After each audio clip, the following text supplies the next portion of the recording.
여름 신앙 강좌 첫 번째 시간인데요.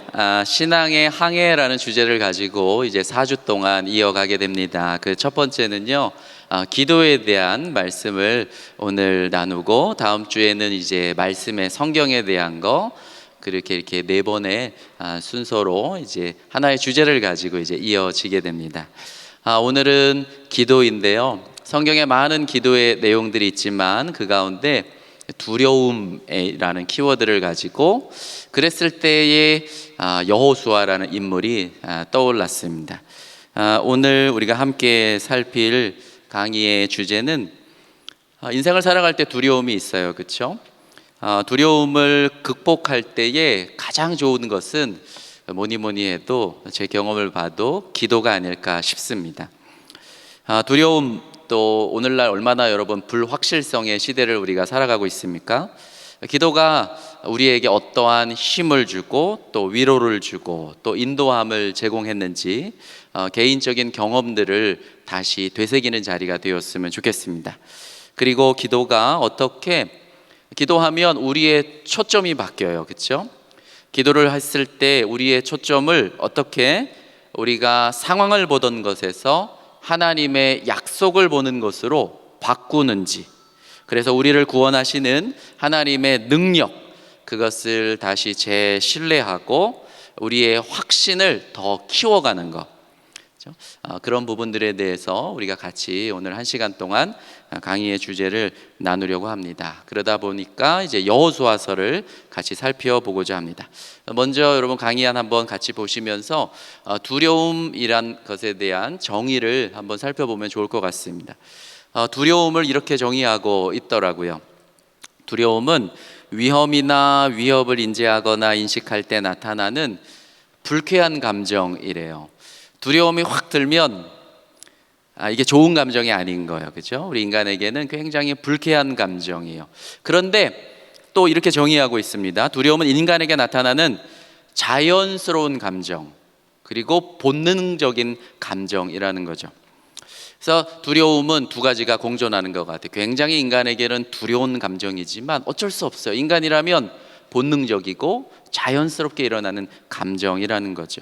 자, 이 두려움이 인간에게 이제 표출이 되는데 다양한 형태로 표출이 됩니다. 예를 들면 염려하는 모습, 막 불안한 모습, 그리고 막 걱정하는 이런 여러 가지 모습으로 사람마다 표출이 될 수밖에 없습니다. 성경에서 제일 먼저 나타나는 두려움이 여러분 뭔 줄 아십니까? 아담과 하와에게 일었던 두려움이었어요. 그건 어떤 두려움이었습니까? 바로 하나님에 대한 두려움이었습니다. 뱀이 나타났을 때 두렵지 않았습니다. 놀랍죠? 인간에게 본질적으로 가르치고 교훈하는 두려움이 하나 있다라는 거죠. 그것은 바로 하나님을 경외하고 이 하나님이란 존재에 대한 두려움, 그죠? 그것이 아담과 하와가 갖고 있었던 어떤 두려움이었습니다.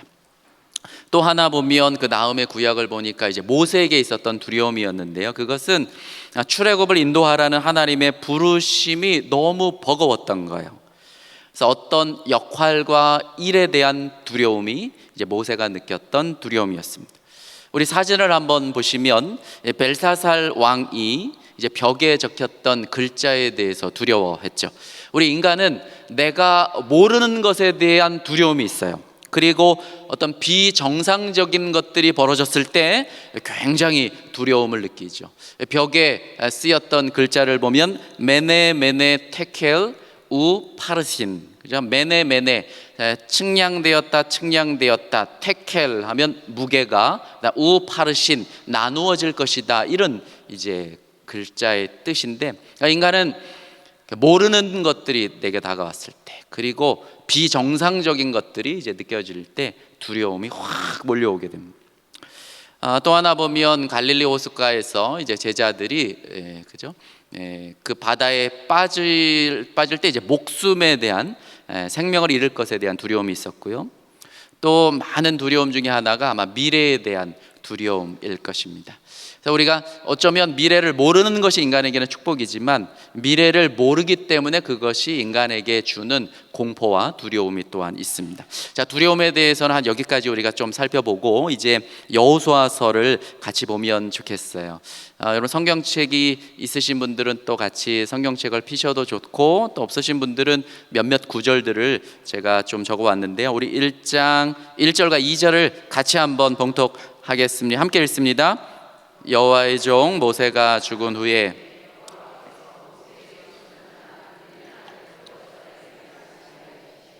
내 종 모세가 죽었으니 이 요단을 건너 내가 그들에게 곧 이스라엘 자손에게 주는 그 땅으로 가라. 여호수아 앞에 놓인 두려움은 여러분 무엇이었을까요? 어쩌면 모세의 후계자이기도 했기 때문에 모세와 비슷한 측면이 있습니다. 자기에게 맡겨진 역할과 일에 대한 두려움이 사실 굉장히 컸습니다. 두 가지를 생각해 볼 수 있겠죠. 하나는 정복 전쟁이었고요. 적들과 싸우는 이 일이 여러분 얼마나 두렵고 또 막막했겠습니까? 또 하나는 어쩌면 땅을 차지하는 것보다 여러분 더 어려운 것은 연세가 드실수록 자기의 재산이나 또 이런 것들을 사실 나누는 게 어쩌면 더 어려운 일입니다. 인간에게는. 그렇죠? 어쨌든 이 두 가지 일은 여호수아에게는 대단히 큰 두려움으로 다가왔습니다. 오늘 본문을 보면 제가 빨갛게 해놨지만 모세가 죽은 후에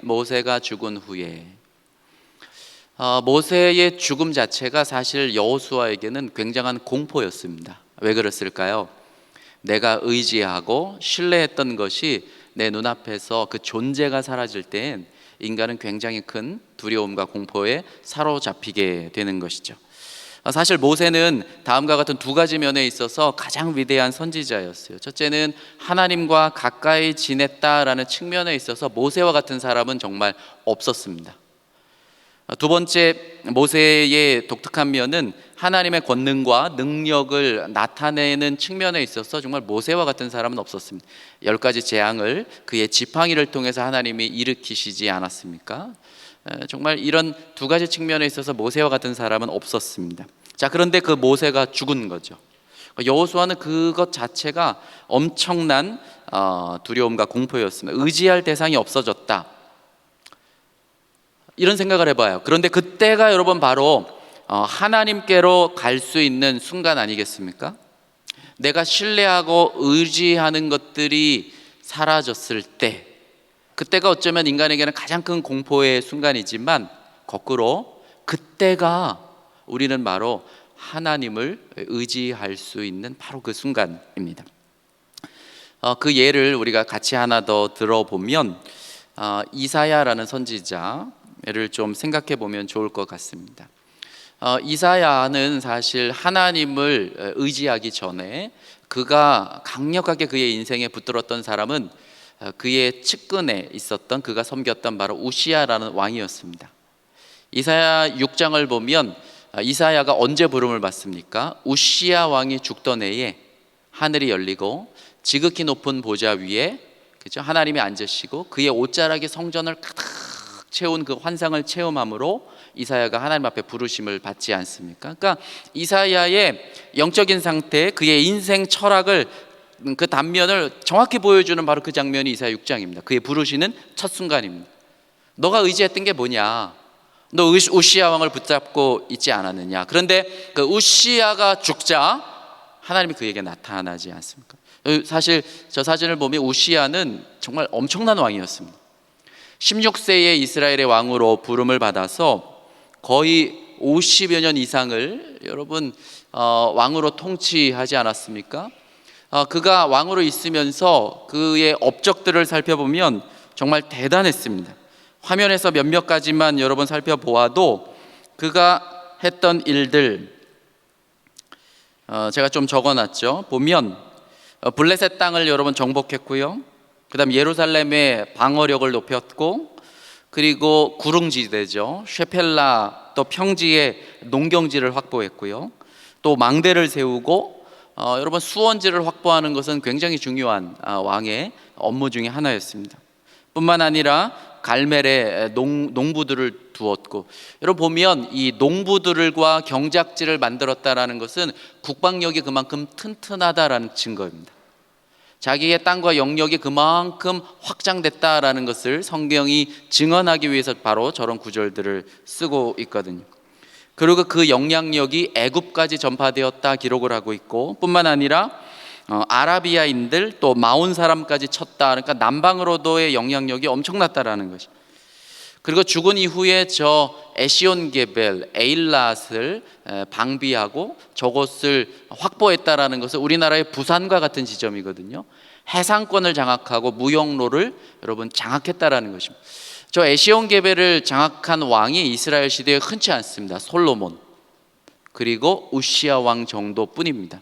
나머지는 저기를 다 뺏겼어요. 저것을 뺏겨버리면 확장할 수가 없는 거예요. 무역로를 통제당하는 거예요. 우시앙이 바로 저런 엄청난 왕이었습니다. 저와 여러분도 사실 그래요. 인간이 살아가면서 가장 큰 두려움과 또 공포는 내가 신뢰하고 의지했던 것을 잃어버렸을 때, 예를 들면 우리의 부모가 떠나가신다든지 내가 정말 의지하고 있던 것들을 놓쳤을 때는 가장 큰 두려움을 우리가 직면하게 되는 상황입니다. 우리 가족과 두려움에 대해서 큐티하고 예배드린 적이 있어요. 아내와 또 딸아이를 앉혀놓고 이제 두려움에 대해서 서로 이야기했죠. 아빠는 이러이러했을 때가 두려웠어. 여러분 한번 생각해 보세요. 저도 인생을 되돌아보면서 어떤 순간들이 두려웠을까? 많은 순간들이 있지만 딸아이에게 이제 설명을 해주다 보니까, 예를 들면 아빠는 학위 논문 학위 논문 패스 받을 때 정말 두려웠어. 정말 교수님들 막 앉아 있고 내 인생의 이 순간이 얼마나 중요한데, 그죠? 그래서 교수님들이 막 공격을 하면 내가 뭐라고 떠들었는지도 모르겠어요. 막 어쨌든 말을 해야 돼. 막 어쨌든 방어를 해야 돼. 그랬던 순간도 두려웠고, 또 옛날에 청소년 사역을 했을 때는 정말 소망교회 수양관을 빌려서 이렇게 했던 경험이 있는데, 1000여 명의 청소년들 앞에서 기도회를 인도하는 거를 저보러 하래. 그래서 이제 그때 내 인생에 정말 그렇게 두렵고 공포스러웠을 때가 없었어요. 어른들 대상으로는 할만하죠. 근데 이 10대 중학생들 앉혀다 놓고 기도회를 인도하라는 것은 목회자에겐 정말 공포와도 같아요. 피하고 싶은 일인 거죠. 이런 예들을 다들 이제 아내한테, 이제 아내는 언제가 두려웠어? 아내도 목회자를 따라다니면서 두려웠던 순간들을 몇몇 가지 고백을 하더라고요. 예를 들면 아이에게 설명하다 보니까 엄마도 어렸을 때는 밤이 무서웠어. 뿐만 아니라 아빠랑 떨어질 때 조금 무서웠어. 아빠가 해외 선교 여행 간다던가 그래서 장기간 열흘 15일 이렇게 장기간 비우게 되면 혼자 집에 이렇게 있어야 하는 순간이 굉장히 무서웠고, 문을 다 닫아 걸고 현관이 잘 잠겼나 확인하고 그럴 무서움도 있었고, 뿐만 아니라 교회를 남편 따라 이동하다 보면 새로운 권사님들을 만날 때 공포스러웠고 전혀 모르는 사람하고 인사해야 되는 것도 두려웠고, 또 길거리에서 모르는 아줌마들 만날 때 두렵기도 했었고 이런 이야기들 하고, 이제 우리 딸 아이한테 물어봤어요. 너는 언제가 두려웠니? 그러니까 어린이집을 처음 갔을 때 굉장히 두려웠대요. 너는 그런 두려움이 있었구나. 그러면 그때 어떻게 해야 될까? 하나님이 너 곁에 있잖아. 엄마 아빠가 늘 가르쳐 줬잖아.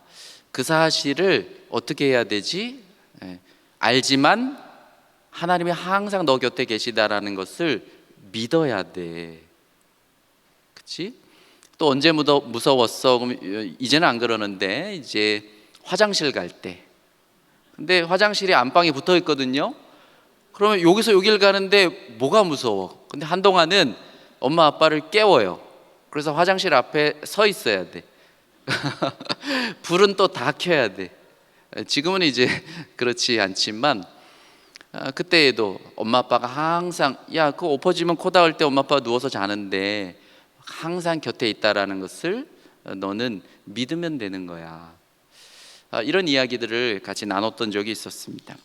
여러분, 다음 성경 구절을 한번 읽어볼까요? 여호수아에게 하나님이 똑같은 이야기를 하십니다.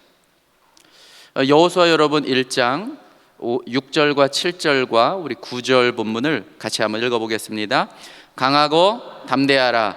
너는 내가 그들의 조상에게 맹세하여 그들에게 주리라 한 땅을 이 백성에게 차지하게 하리라. 오직 강하고 극히 담대하여 나의 종 모세가 내게 명령한 그 율법을 다 지켜 행하고 오로나 좌로나 치우치지 말라. 그리하면 어디로 가든지 형통하리니 내가 내게 명령한 것이 아니냐. 강하고 담대하라. 두려워하지 말 놀라지 말라. 내가 어디로 가든지 내 하나님 여호와가 너와 함께 하느니라. 그러니까 항상 하나님이 너와 함께 있다라는 것을 믿으라는 것입니다. 모세가 죽었다고 두려워하지 말고, 너가 의지할 대상이 사라졌다고 믿지 말고, 그것 때문에 두려워하지 말고, 하나님은 어제나 오늘이나 동일하신데 그 하나님이 너와 함께 있다라는 것을 믿을 때, 그때 너에게 맡겨진 업무와 그 일들 또 두려움을 이겨낼 수 있다라고 하나님이 여호수아에게 말씀을 합니다.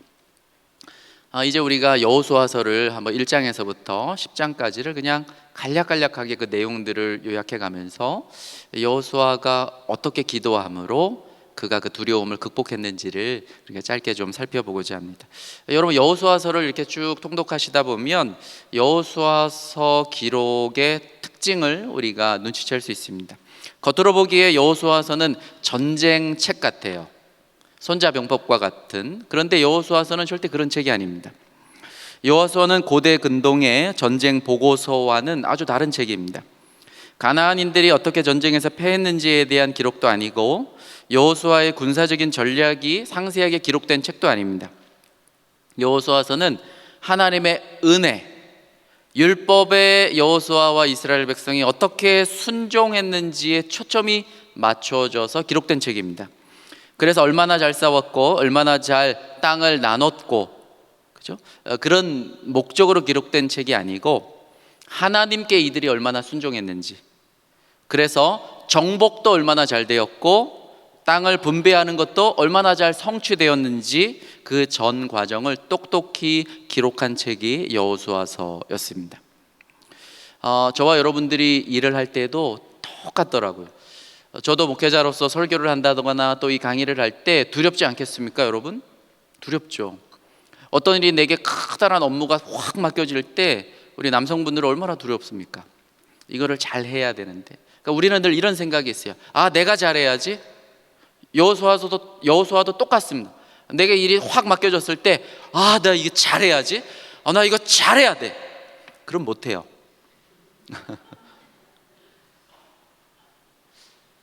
가르쳐주는 하나님의 의도와 목적은 사실 똑같습니다. 뭐냐면 하나님이 하실 거야, 하나님이 하시고자 하는 일에 내가 잘 드려져야지. 이 생각을 품으면 그 일들이 잘 됩니다. 하나님 도와주세요.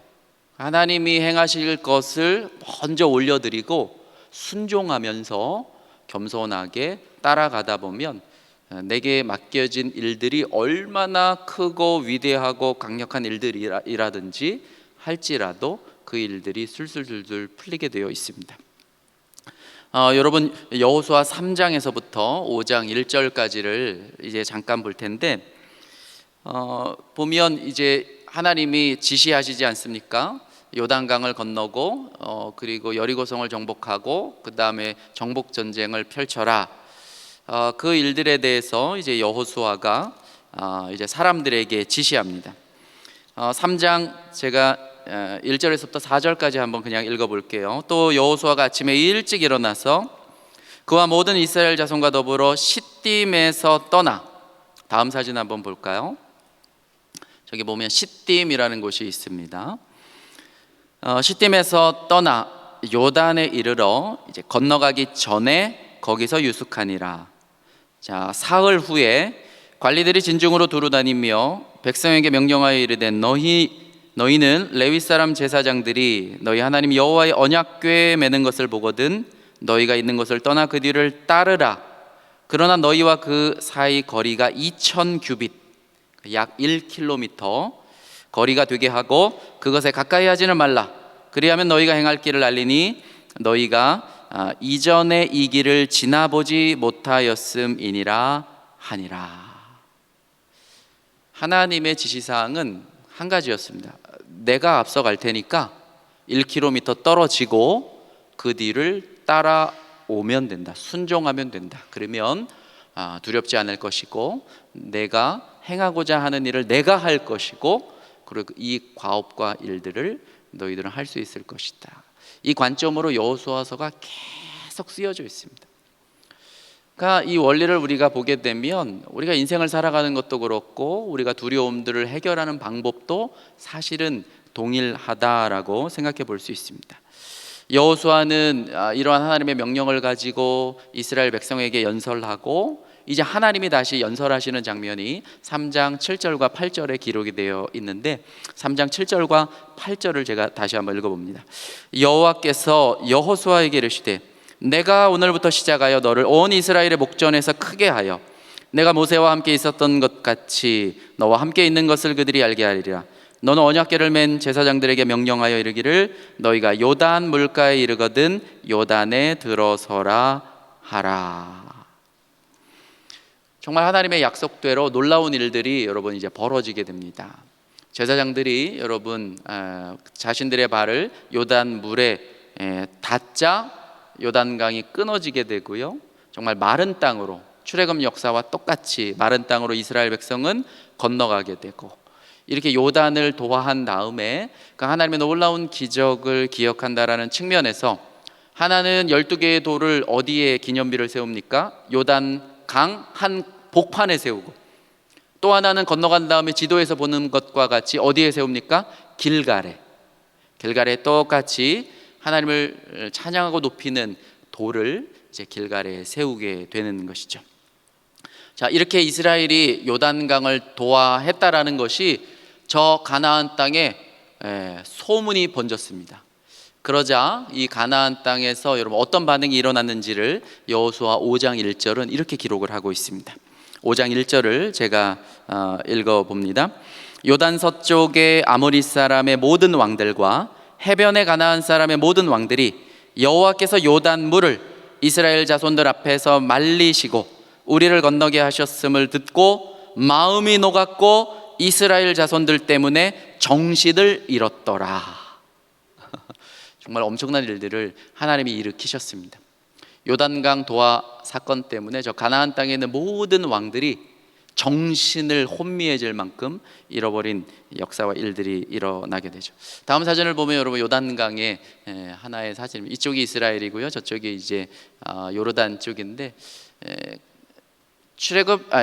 이스라엘 당시에는 뭐 저 정도의 요단강은 아니었겠죠. 저보다 더 아마 넓고 크고 폭도 깊고 아마 그러한 요단강이었을 것입니다.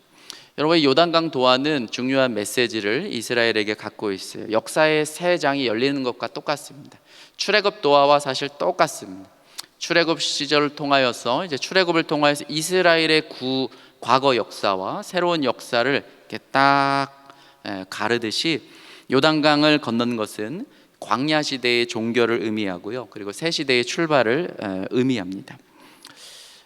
이어지는 사건이 바로 5장 2절에서부터 15절까지의 사건인데요, 하나님이 함께 할게라는 것에 대한 세 가지의 사건이 이제 5장에 담겨 있습니다. 세 개의 이야기가 모여져 있는 것이죠. 첫째가 바로 2절에서 9절까지 이스라엘에게 이제 할례를 행하라 하나님의 지시사항이었고요, 두 번째가 유월절을 지켜라 라는 사건이었고, 세 번째가 하나님의 군대 장관이 나타난 사건이었습니다. 이 세 가지 사건은 메시지는 똑같아요. 내가 너와 함께 할게, 그 약속에 대한 하나님의 증거들이었습니다. 첫 번째 명령은 할례를 행하라는 것이죠. 여러분, 전쟁을 앞두고 남자들이 할례를 행하라는 것은 굉장한 도전 아닙니까? 말도 되지 않는 명령입니다. 하나님이 할례를 행하라 지시하시죠. 여호수아가 이 지시를 명령 내리면 지금 이스라엘 군중들로부터 굉장히 큰 정치적인 역풍을 맞을 수 있는 명령이었습니다. 그런데 여호수아는 어떻게 합니까? 순종합니다. 공포스럽지 않았겠습니까? 그런데 순종했습니다. 왜 순종할 수 있었을까요? 가나안 도하 사건을 통해서 이제 하나님이 하나하나씩 이루어 가시는 것들을 그가 배우고 있었기 때문인 것이죠. 실질적으로 정말 이스라엘이 할례를 행했고요. 대단히 큰 믿음의 결단이 아닐 수 없습니다. 지금 이 할례는 좀 독특한 할례였습니다. 왜냐하면 본디 할례는 무슨 뜻이냐면 우리가 하나님의 백성이다라는 표시였습니다. 오늘날로 하면 신약 시대에는 그것이 바로 세례라는 사건이죠. 그러니까 우리가 하나님의 백성입니다라는 표시였거든요. 근데 저 당시 여호수아에게 내리신 할례는 그런 뜻이 아니었습니다. 다른 뜻을 갖고 있습니다. 그것은 바로 세대 구분이었습니다. 세대 구분.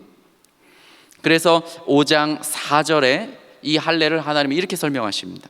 5장 4절을 제가 읽어봅니다. 여호수아가 할례를 시행한 까닭은 이것이니 애굽에서 나온 모든 백성 중 남자 곧 모든 군사는 애굽에서 나온 후 광야 길에서 죽었는데, 하나님이 지금 여호수아에게 할례를 행하라는 것은 세대를 구분하기 위함이셨습니다.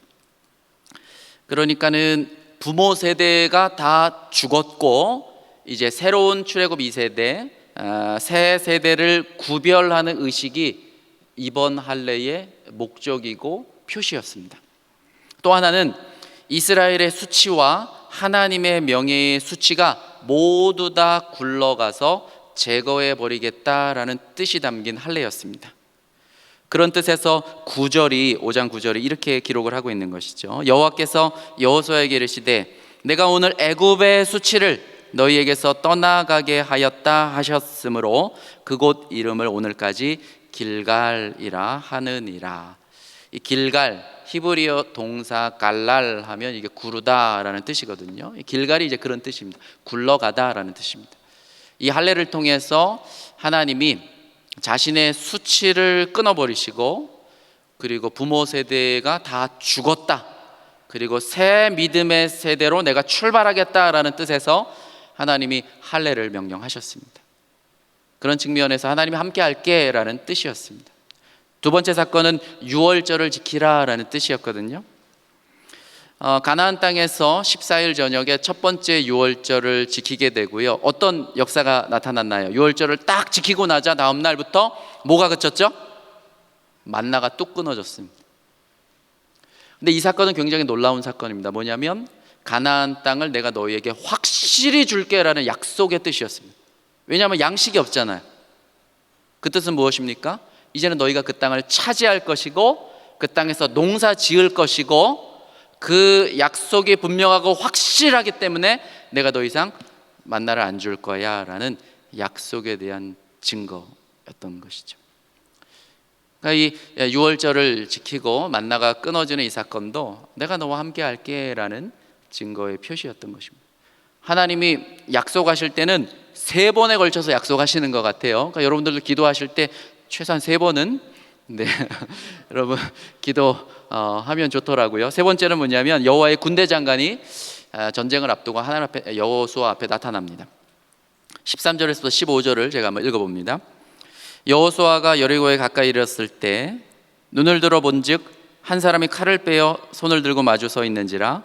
여호수아가 나아가서 그에게 묻되 너는 우리를 위하느냐 우리의 적들을 위하느냐 하니 그가 이르되 아니라 나는 여호와의 군대 장관으로 지금 왔느니라 하는지라. 여호수아가 얼굴을 땅에 대고 엎드려 절하고 그에게 이르되 내 주여 종에게 무슨 말씀을 하려 하시나이까. 여호와의 군대 장관이 여호수아에게 이르되 내 발에서 신을 벗으라 내가 선 곳은 거룩하니라 하니 여호수아가 그대로 행하니라. 바로 여러분 13, 14, 15 이 구절이 여호수아서의 핵심 구절입니다. 이제 6장부터 일어날 모든 정복전쟁 그리고 13장 이후부터 일어날 모든 땅 분배 사건은 이게 신학적인 핵심인 거예요. 여러분 무엇입니까? 바로 이제 그러니까 서론인 것이죠. 하나님께 대한 여호수아의 순종 여부를 확인시키는 장면입니다. 핵심 주제인 것이죠. 앞으로 할 정복 전쟁은 군사력이 중요한 것이 아니라 전략이 중요한 것이 아니라 하나님의 계명과 말씀의 순종 여부가 이 모든 것들을 승리로 이끌 것임에 대한 예고였던 것이죠. 이 구절이 사실 여호수아에서의 핵심 주제와도 같습니다. 그런데 여호수아는 어떻게 했습니까? 순종했죠. 그렇죠? 여호와의 군대 장관이 나타난 것입니다. 그러면 뭐 이미 게임은 끝난 것입니다. 더 이상 볼 것도 없는 거예요. 이 이후부터 6장부터는 여호와의 군대 장관이 행하실 전쟁인 거예요. 이스라엘은 그냥 순종만 하면 되는 것입니다. 지금 여러분 5장에서 뭘 지켰습니까? 유월절을 지켰습니다. 그렇죠? 유월절을 지켰기 때문에 여호수아 6장에 이제 여리고성 전쟁은 유월절은 7일 동안 지키지 않습니까? 그래서 여러분 여호수아 6장은 7일간의 유월절 절기의 예배 드라마로 기록이 되어 있어요. 유월절을 지키고 14일 저녁에, 그리고 7일 동안 하나님의 명령을 내리죠. 하루에 한 번씩 도르라. 이스라엘은 그렇게 유월절을 지킨 겁니다. 그 마지막 유월절 끝날, 7번째 날 큰 날이죠. 그날은 7바퀴를 돌아라. 그리고 함성을 질러라. 그러면 여리고성은 무너질 것이다.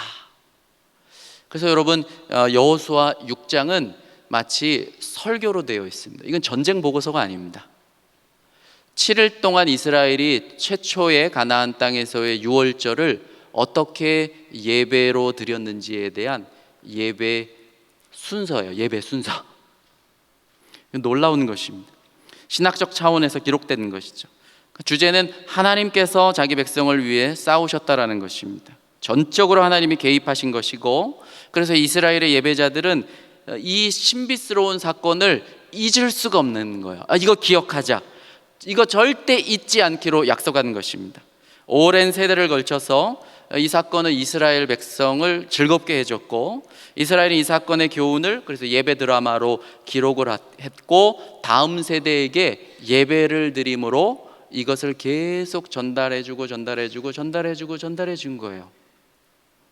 저는 이 6장 사건 또 이 기록의 형태를 보면서 우리 인생을 살아가는 드라마 속에서 오늘 나눔의 두 번째 주제에도 제가 넣어놨지만, 여러분 우리 인간의 삶에 몰아닥치는 두려움을 근본적으로 해결할 방법이 없어요.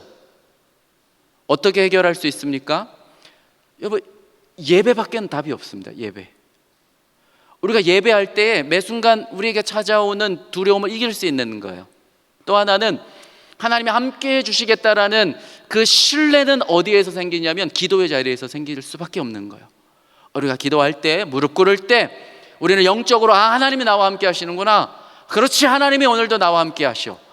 예배와 기도가 우리의 모든 두려움을 여러분 승리로 바꾸고, 상황을 내가 주목하던 상황에서 그죠? 어디로? 우리의 시각을 하나님이 함께 하시는 그 하나님의 존재성에게 여러분 바꿀 수 있는 것은 다른 데서 이루어지지 않습니다. 그것을 여호수아에게 가르쳐주고 계시는 것이죠.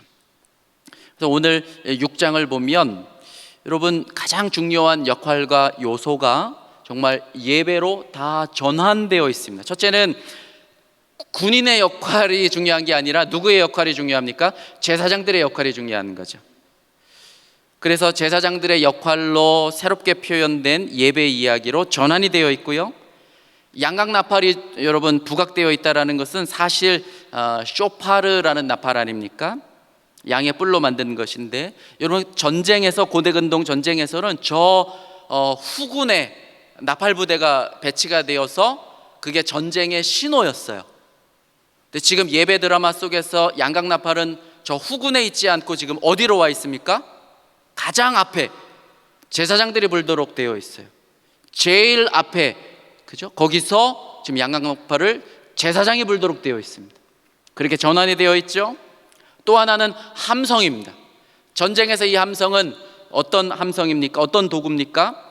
원수를, 대적을 놀라게 하는 함성입니다. 신호입니다. 그런데 지금 예배 드라마 속에서 이 백성들의 함성은, 그죠? 승리의 순간을 만끽하는, 어쩌면 예배 찬양의 함성으로 전환이 되어 있습니다. 네 번째 요소는 7일의 요소인데요, 이 7은 숫자 완성을 뜻하기도 하고 길갈에서 행했던 6월절 7일간의 절기, 그 예배를 이스라엘 백성이 어떻게 하나님 앞에 드렸는지를 잘 기록을 하고 있는 사건인 것이죠. 하나님의 위대하신 행사를 기억하고 다시 예배로 재현하면서 하나님을 높이고, 결론은 이겁니다. 우리의 순종을 약속하고 있다라는 것입니다. 자, 이제 두려움과 관련해서 극복하는 데 있어서 기도의 역할을 가장 단적으로 여러분 보여줄 수 있는 여호수아 10장 사건을 우리가 살펴보려고 합니다. 여러분, 여호수아 10장은 여호수아의 기도로 유명하죠. 여리고성 전쟁과 관련해서는 사진이 있는데 제가 보여드리지 않았네. 사진만 한번 살짝 볼까요? 저기가 바로 여리고 땅이고요. 다음 사진 보시면 지금 텔 여리고라는 곳이고요. 또 다른 사진을 보시면 여리고라는 그 터는 고고학적으로는 굉장히 오래됐습니다. 인류 역사상 그 주전 8,000년대부터 살았던 그 흔적이 남아있던 곳입니다. 다음 사진을 보시면 또 여리고 성벽에 무너진 그 증거로 우리가 추측해 볼 수 있는 곳이고요. 또 사진이 더 있나요? 오늘날 여리고 동네 마을의 모습입니다. 아랍 사람들이 살고 있는 모습이죠. 자, 다음 사진 한번 보실까요? 아마 그 예배 드라마를 이제 그림으로 그렸던 모습입니다. 자, 이제 다음 사진 한번 볼게요. 여호수아 10장의 사건입니다. 여호수아의 기도로 가장 유명하죠. 가나안 땅 남부에 가장 거대한 성읍 가운데 하나였던, 여러분 아마 아실 거예요. 이 기브온 족속이 가나안 백성 가운데 이제 배신을 하지 않습니까? 그래서 거짓말로 이스라엘 백성과 이제 화친 조약을 맺게 됩니다. 사실 강대한 족속이었습니다. 기브온이. 그러자 그 가나안 땅에 있는 나머지 5 왕들이 이제 공포에 떨지 않았습니까? 연합 작전을 펼치게 됩니다. 제가 화면에 표시해 놨죠. 예루살렘, 또 헤브론, 야르뭇, 라기스, 에글론의 왕들이 이제 연합군을 결성하여서 배신한 기브온을 이제 치기로 다짐을 합니다. 아무리 강한 성이었지만 이 기브온은 혼자 감당할 수가 없었어요. 그래서 자기와 동맹을 맺은 이제 여호수아에게 도움을 요청하지 않습니까? 여러분, 속아서 언약을 맺었지만 그 언약에 신실할 수밖에 없는 거예요. 어쩔 수 없이 여호수아가 이 전쟁에 참여했습니다. 하지만 어차피 치러야 할 가나안 정복 전쟁이기도 했죠. 여호수아가 즉시 군대를 소집합니다. 그래서 출정 명령을 내리죠. 그래서 여러분 보면 여호수아가 전군을 지휘해 가지고 이제 길갈에서부터, 저 지도를 보면 길갈은 보면 해저 한 200m 정도 되는 곳입니다. 거기에서부터 기브온까지 올라오는데 기브온은 해발 약 908m의 지점에 해당되어 있어요. 그러니까 약 1000m의 행군을 한 겁니다. 밤새 군대를 끌고 올라왔습니다. 이스라엘이 얼마나 여러분 지치고 힘들었겠습니까? 밤새 야간 행군을 했기 때문이죠. 그리고 약 30km 정도를 행군했습니까? 얼마나 지쳤습니까? 그런데 이러한 갑작스러운 이스라엘의 지원군에 더하여 하나님이 이제 개입을 하시는데요. 우리가 잘 알다시피 이제 10장 9절 말씀을 제가 한번 읽어보겠습니다. 10장 9절 말씀을 읽어보면, 여호수아가 길갈에서 밤새도록 올라가 갑자기 그들에게 이르니, 하나님이 이제 우박으로 저 전쟁에 도우시지 않습니까? 그때 여호수아는 그 승리를 완전히 이겨버리고 싶어가지고 추격하기로 하고 완전히 진멸하기를 원했고, 그래서 하나님 앞에 정말 유명한 기도를 했습니다. 우리 성경 구절 한번 읽어볼까요? 여호수아 10장 12절에서부터 우리 14절까지를 같이 한번 읽어보겠습니다. 자, 시작.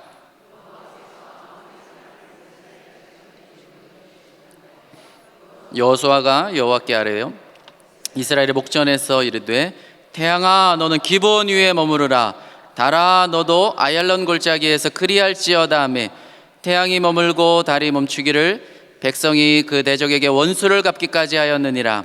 야살의 책에 태양이 중천에 머물러서 거의 종일토록 속히 내려가지 아니하였다고 기록되지 아니하였느냐? 여호와께서 사람의 목소리를 들으신 이 같은 날은 전에도 없었고 후에도 없었나니 이는 여호와께서 이스라엘을 위하여 싸우셨음이니라. 아멘.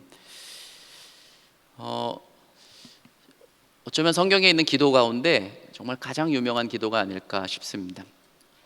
하나님은 우리에게 사명을 주셨을 때에는 기도가 필요한 한 가지 이유가 더 있는 것 같아요. 그것은 그 사명을 완전히 이루기 위해서는 사실 우리에게 기도가 필요합니다. 뭐 내 뜻, 내 기준, 내 생각에서 뭐 적절히 일하고 끝내지 뭐, 그럼 기도 필요 없어요. 근데 그건 하나님의 계획과 뜻과 섭리가 아닐 것입니다. 하나님의 뜻은 가나안 땅에 대한, 저 당시에는 어쩌면 헤렘, 완전한 진멸이었기 때문에 지금 하나님이 이 전쟁을 일으키셨고 이것을 싸우실 것인데, 이것이 정말 온전하게 이루어지기 원하는 마음이 여호수아에게는 간절했어요. 그래서 하나님 앞에 정말 위대한 기도를 하게 됩니다. 태양아 너는, 전 사진을 한번 볼까요? 동쪽이죠. 동쪽에 기브온이 배치되어 있고요, 서쪽에 아얄론이 배치가 되어. 그러니까 저 기브온에는 뭐가 머무르라? 태양이 머무르라. 서쪽에는 뭐가 머무르라? 달이 머무르라. 그런데 저 때는 오전, 그 다음에 오후, 그 다음에 낮 시간 가운데 언제였냐면 바로 낮 시간이에요. 한낮이었습니다. 대낮이었습니다. 대낮. 이것과 관련돼서 제가 하나의 논문을 제가 여러분 거기에다가 적어놨는데, 영어로 된 논문을 저도 한번 이렇게 쭉 읽어봤어요. 이거 뭐 정말 지구가 멈췄을까? 그럴 수는 없죠. 지구가 멈추면 초속 1500km로 지구가 쓸려버리기 때문에 자전이 멈추기는 사실 불가능한 것 같아. 자전이 멈춰버리기에는 이 지구가 쑥대밭이 되죠. 많은 성서학자들, 또 과학자들, 또 뭐 증명할 수는 없어요. 우리가 이 기적을 우리는 믿음으로 우리가 받아들일 수는 없습니다. 그러나 이 사건과 관련해서 로버트 윌슨이라는 1856년에 이 윌슨이라는 사람이 저게 혹시 일식 사건이 아닐까 추정을 해봤어요. 일식. 그래서 여러분 다음 사진을 한번 보시면 주전 1300년부터 약 1000년 사이에 저 팔레스틴 땅에서 주로 볼 수 있었던 일식을 이렇게 쭉 데이터를 뽑아봤습니다. 여러분 평범한 관찰자가 여러분 일식 현상을 여러분 눈으로 파악하려면 태양이 약 75%가 가려져야 이게 일식이구나. 태양빛이 너무 강하거든요. 그래서 태양의 한 4분의 3 이상이 가려져야 태양이 빛을 잃었네, 이걸 이제 우리 눈이 파악을 할 수가 있습니다. 그리고 일식 현상은 최장기간 약 한 15분 정도 이제 일어나게 돼요. 세 가지 일식이 있습니다. 첫째는 완전 일식, 토탈, T라고 표현할 수 있고요. 또 하나는 금환, 약간 불국해. 또 하나는 하이브리드, 그래서 부분, partial 이클립스가 있습니다. 세 가지가 있습니다. 그 가운데 1000년에서부터 약 1300년까지의 일식, 그리고 벳호론에서 관찰이 그나마 가능한 것, 그리고 M이라는 게 이제 매그니티튜드인데요, 식분 등급이라 그래가지고 가려지는 정도, 대략 0.8이면 80% 이상이 태양이 가려지는 것들을 쭉 뽑아봤더니 대략 분석해 보았을 때 우리가 그래도 해석해 볼 만한 세 개의 일식을 뽑아 놓은 거예요. 첫 번째가 1157년도의 일식입니다. 기브온에서 약 한 50km 남쪽 지점을 지나갔을 것이다 라고 표현을 하고 있고요. 저기 타임을 보면 08시 35분은 오전 8시 35분에 일어났던 일식이에요. 그러니까 해가 뜨자마자 일어난 일식인 것이죠. 그리고 헤이트라는 것은 이 각도입니다. 고도. 약 43.1도에서 이제 일어나는 거니까 그렇게 우리가 보기는 쉽지 않아요. 두 번째 일식이 1131년 9월 30일 가을에 일어나는 것이고요. 12시 30분. 이게 가장 합당한 일식이라고 이제 학자들이 보는 거죠. 또 하나 일식이 1041년인데요. 이거는 아침 7시 26분이라 이건 거의 지면 아래에서 일어날 가능성이 있어요. 그래서 다음 사진을 여러분 보시면 가장 밑에 이렇게 쭉 지나가는 게 첫 번째 1151년이고요. 가운데 주황 색깔로 되어 있는 게 1131년에 우리가 타당하게 보는 그 일식이고요. 세 번째 게 저 위에 또 하나 있는 1041년의 이제 일식입니다. 첫 번째 일식은 기브온보다 아래에 있기 때문에 저건 해당이 되지 않아 보입니다. 두 번째 일식이 바로 그래도 역사적으로 이 당시에 일어났던 일식이 아닐까라고 우리가 볼 수 있고요. 2분 47초 동안 일어났던 계기 일식이고, 최대 약 기브온에서 보면 4분 정도 일어날 수 있었던 일식으로 학자들이 추정을 합니다. 정오에 일어났고요. 태양이 멈췄다라는 기사와 우리가 조금 맞물려서 해석을 해볼 수 있는 것입니다. 세 번째 제일 위에 있는 것은 어쩌면 좀 기브온보다는 좀 더 위고, 그 다음에 오전 7시 26분이라 그렇게 타당성 있게 우리가 볼 수는 없을 것 같습니다. 고려해야 할 유일한 일식이 바로 1131년 9월 30일의 일식인데요, 존 소이어라는 학자가 정오 시간에 일어났기 때문에 그래도 타당성이 있고, 그 다음에 고대 근동에는 주로 전쟁을 언제 하냐면 건기인 3월에서 한 9월 10월까지 하게 되거든요. 겨울에는 우기이기 때문에 전쟁을 안 해요.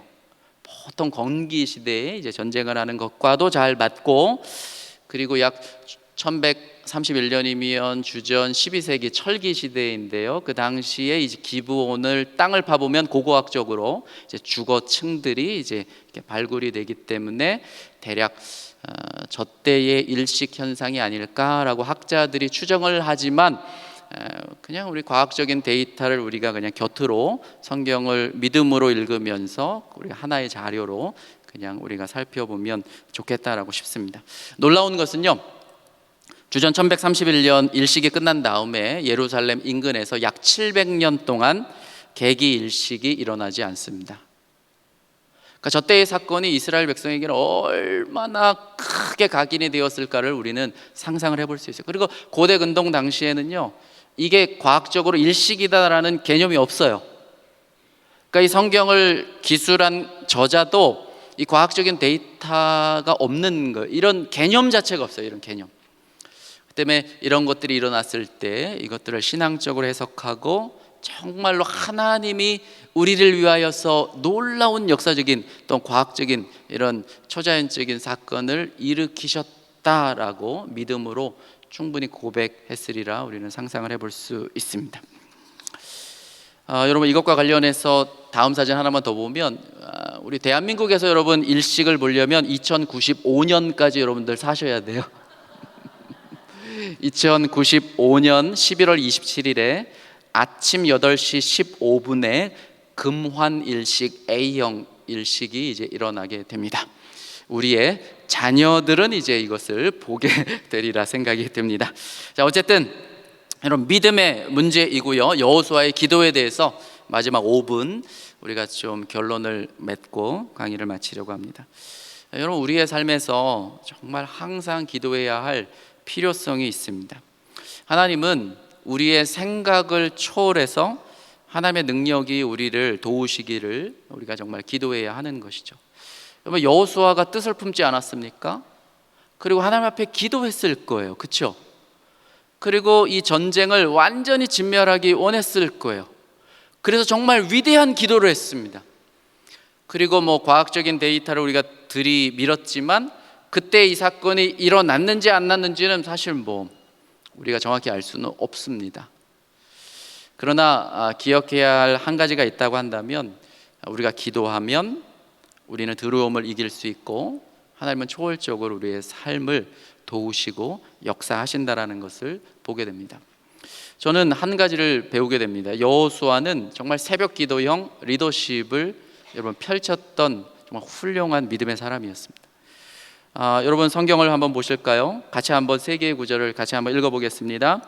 또 여호수아가 아침에 일찍 일어나서 그와 모든 이스라엘 자손들과 더불어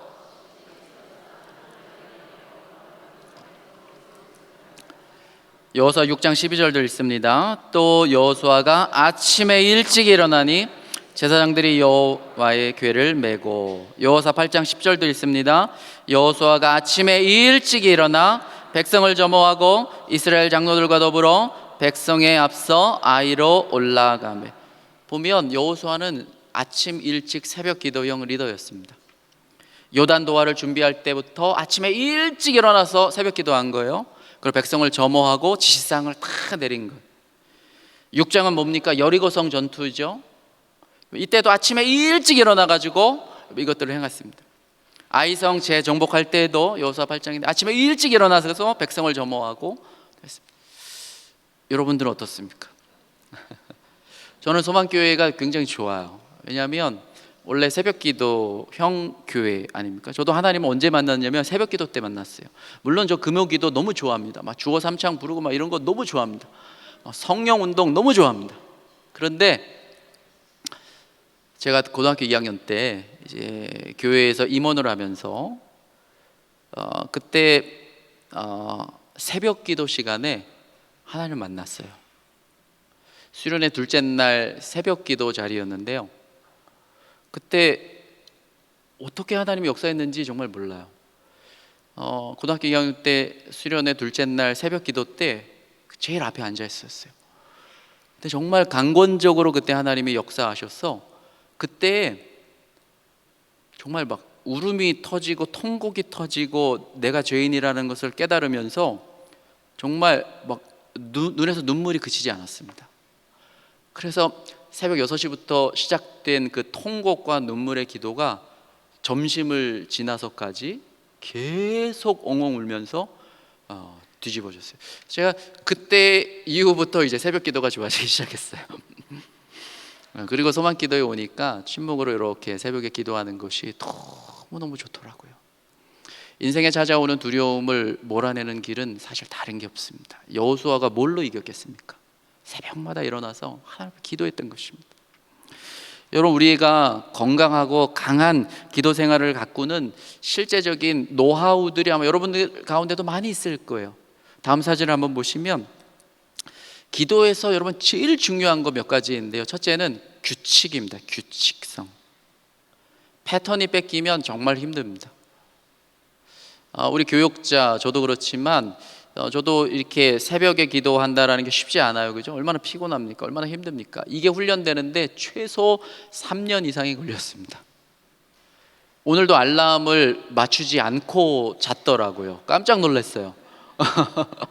보통 알람을 막 10개씩 맞추거든요. 5분 단위로. 근데 오늘 깜빡하고 알람을 안 맞췄어요. 그런데 새벽 5시가 됐는데 그냥 눈이 딱 떠지더라고요. 이런 패턴이 길들어지는 게 그렇게 쉽지 않습니다.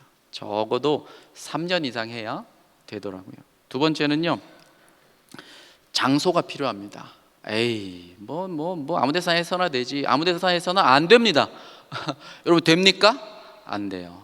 기도의 장소를 마련하는 게 아무것도 아닌 것 같지만 형식이 주는 굉장히 큰 기도를 훈련시킬 수 있는 큰 노하우입니다.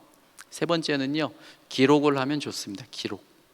노트북이건 어디건 핸드폰이건 음성 녹음이건 내가 기도했던 것들을 기록하는 것이 굉장히 좋습니다. 여러분, 여호수아서 이거 기록 안 했으면 우리 모릅니다.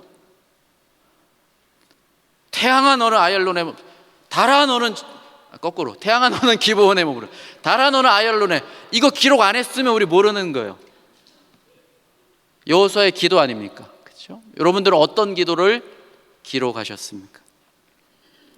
네 번째는요, 성경을 옆에 놓고 말씀을 읽고 말씀의 도움을 받아서 기도하는 것이 굉장히 훌륭합니다. 왜냐하면 우리의 기도가 나의 생각으로 빠질 수도 있고 또 나의 욕심으로 치우칠 수도 있고 또 나의 욕망으로 여러분 치달을 수도 있기 때문에 그렇습니다.